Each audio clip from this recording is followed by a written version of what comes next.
Mesmo localizado, pai que matou filho em Angelândia não pode ser preso agora. Por quê? Porque tem toda uma questão processual, tem tudo que a lei fala. Antes de falar sobre isso, eu queria ler um comentário do Tadeu Santos, que ele enviou aqui agora.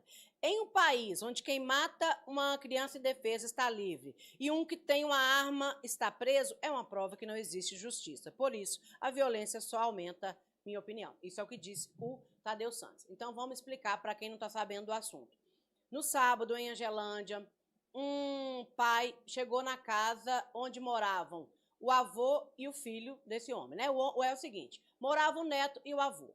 E o pai dessa pessoa, de 24 anos, que tem transtornos mentais leves, o pai dessa criança chegou bêbado, começaram a discutir e essa pessoa falou assim, pai, quer saber? Quem sempre me tratou, sempre me criou como pai foi meu avô. Nesse momento, se desentenderam feio, o pai pegou um canivete, deu 3 golpes no filho, matou o filho e fugiu. A polícia foi acionada, chegou lá, começou a fazer a ocorrência. O que aconteceu? O irmão desse que matou, que é tio do menino que morreu, do rapaz de 24 anos que morreu, esse irmão se revoltou, pegou 2 espingardas de fabricação caseira que ele tinha, sentou lá na casa e falou, eu vou ficar aqui, na hora que ele chegar, eu mato ele, porque eu vou vingar a morte do meu sobrinho. A polícia ficou sabendo, foi acionada, voltou lá, tomou a arma desse tio e levou preso esse tio, porque é o que a lei determina. Aí, todo mundo querendo saber. Aí, beleza. Aí, hoje, o Gazeta 10 apurou que o pai que matou o assassino foi localizado. Só que, o que a lei determina? Como já passou o flagrante, essa pessoa não é presa imediatamente. Mesmo que ela se apresente à autoridade policial, ainda tem todo um processo que tem que ser feito. Para falar sobre isso, para tirar dúvidas, fui atrás de um parceiro meu de vida, meu irmão de vida, excelente advogado, Sebastião Martins Cardoso, que hoje mora em Ladainha, atua ali na região de Ladainha, Teófilo Otoni, Poté, Malacacheta. Então, Tião, meu querido, Sebastião Martins Cardoso, explica pra gente um pouco do conceito de flagrante e por que esse pai que matou o filho em Angelândia foi localizado agora, ele não pode ser preso imediatamente. Bom dia, Rosa Santos. Bom dia, ouvintes, internautas que acompanham o jornal Gazeta 10.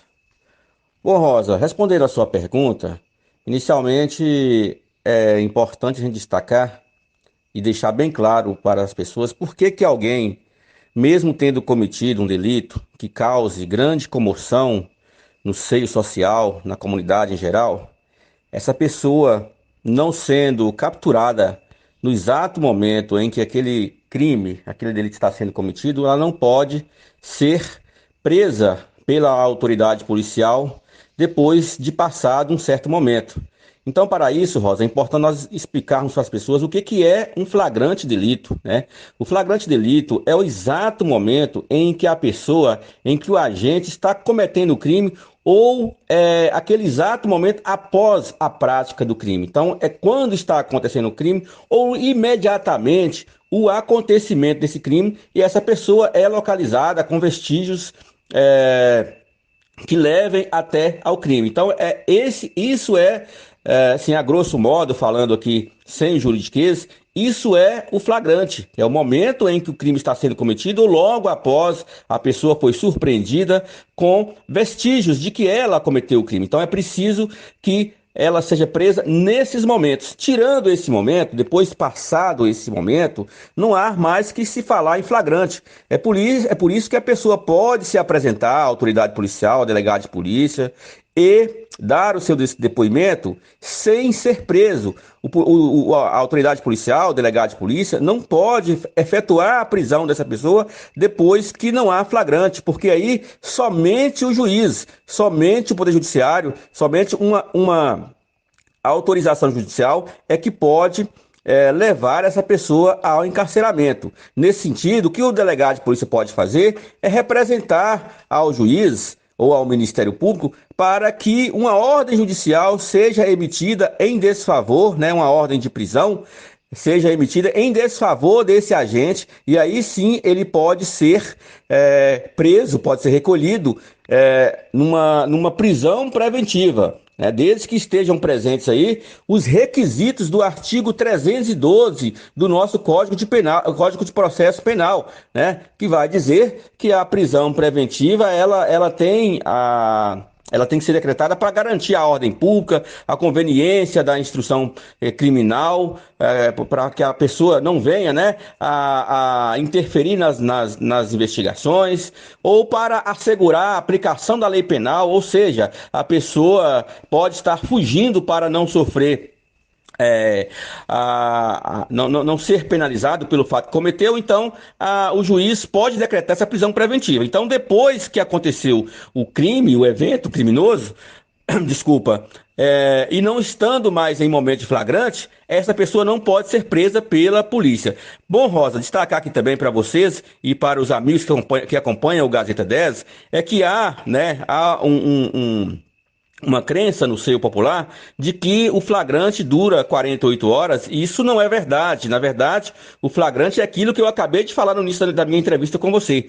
Não existe um tempo para o flagrante. Desde que a pessoa esteja sendo procurada, ela esteja em fuga e a polícia está no seu encalço, nós não temos que falar em tempo. Não há um tempo para o flagrante. 48 horas, 24 horas, 72 horas, isso não existe. Isso é uma crença popular, né, que acabou tomando contornos de verdade, mas o flagrante não tem nada a ver com isso. Rosa, eu me coloco à disposição dos amigos que acompanham o Gazeta 10, dos seus ouvintes, para qualquer outra informação. Bom dia. Pois é, pessoal, ouvimos um especialista, um grande advogado, que é o doutor Sebastião Martins Cardoso. Eu passei boa parte da manhã conversando com ele hoje sobre esse assunto, e ele me falou: Rosa, tem que ressaltar o seguinte também. Um delegado, se ele decidir, por exemplo, vontade própria, eu quero prender a pessoa fora do flagrante, porque se esse pai matou esse filho, eu não concordo, ele não pode fazer isso. Senão ele vai responder judicialmente. Ou seja, se o delegado anunciar uma prisão em desconformidade com a lei, ele responde a um processo administrativo na Polícia Civil e também a um processo na área criminal por abuso de autoridade. O que a gente tem que saber, gente? Juiz, promotor, delegado, policial civil, policial militar são funcionários da lei. Ou seja, eles só podem agir de acordo com o que está preconizado, determinado pela lei. Ainda no assunto desse pai que matou o filho em Angelândia, tio que tentou vingança pelo sobrinho morto pelo pai continua preso por posse irregular de arma de fogo. Mais uma vez, gente, os agentes de segurança pública, eles não podem agir contra a lei. O que a lei determina, lei brasileira, para quem é preso portando ilegalmente uma arma de fogo, ou seja, sem a devida autorização para o porte de arma? Perguntei para o Tião. Doutor Sebastião, é o seguinte, todo mundo falando, mas estou até recebendo mensagem aqui. Tá, o pai matou o filho, foi encontrado, não pode ser preso de imediato. Agora o irmão que ia tentar, nem tentou, nem atirou nesse pai que matou o filho, ele pode ficar preso? Como é isso? Explica isso, doutor Sebastião. Pois realmente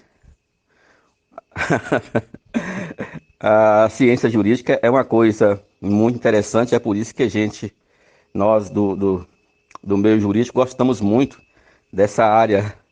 Veja bem, o assassinato de uma pessoa é um crime maior, é um crime que causa uma comoção social e causa, assim, uma repercussão popular muito maior do que a apreensão de armas, mas os dois são crimes. Os dois são crimes, têm sua tipificação legal.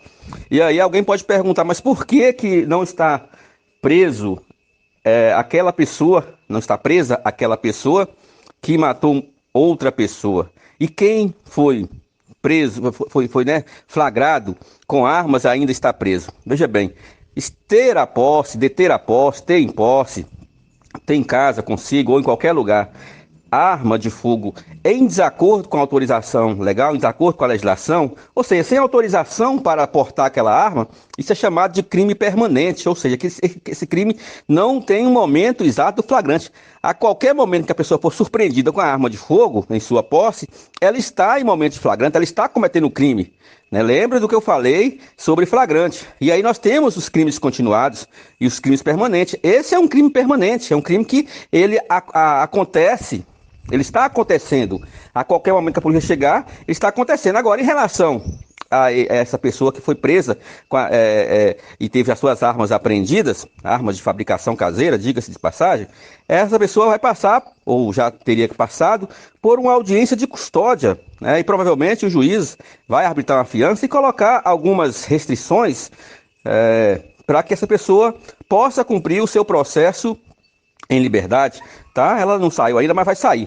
E posso te garantir, Rosa Santos, que foi bem melhor que a polícia chegasse, né? Tenha chegado antes que a pessoa a quem ela queria dar fim à vida tivesse chegado. Porque aí ela ia cometer um crime muito mais grave e possivelmente ia passar bons anos atrás das grades. Já o crime de arma de fogo, ele sendo réu primário, bons antecedentes e tal, ele provavelmente se livrará desse fato sem voltar atrás das grades depois que ele sair. Ele está agora numa prisão preventiva, porque por ter sido preso em flagrante, mas logo sairá.